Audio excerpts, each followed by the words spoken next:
Përdorimi i inteligjencës artificiale po ndryshon mënyrën si mësojnë nxënësit e studentët, duke hapur një debat të ri për të ardhmen e arsimit. Ti bën një pyetje me gjithë logjikë.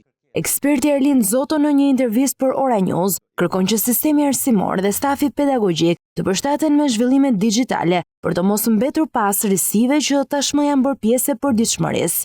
Duke marrë parasysh gjithë ndryshimet teknologjike në këto 2-3 vitet e fundit, prezencën e inteligjencës artificiale dhe shumë faktorë të tjerë, mendoj që kryesore është të updatohet gjithë sistemi arsimor, patjetër edhe gjithë stafi pedagogjik. Sipas ekspertit të fushës digjitale Erlind Zoto, është e domosdoshme që shkollat dhe universitetet të përditësojnë programet mësimore dhe mënyrën e vlerësimit, pasi shumë nxënës dhe student përdorin platforma si ChatGPT për të realizuar detyrat e tyre.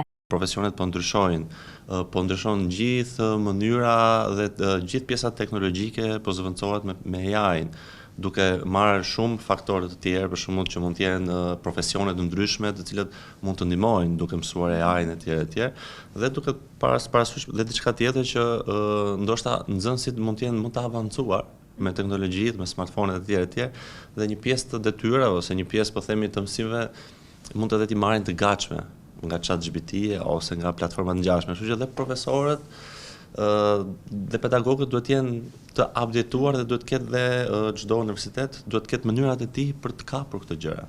Zoto paralajmëron se mungesa e kontrollit mund të çojë në deformim të procesit mësimor, por nga ana tjetër, përdorimi me ndërgjegje i teknologjisë mund të bëhet një aleat i fortë i dijes.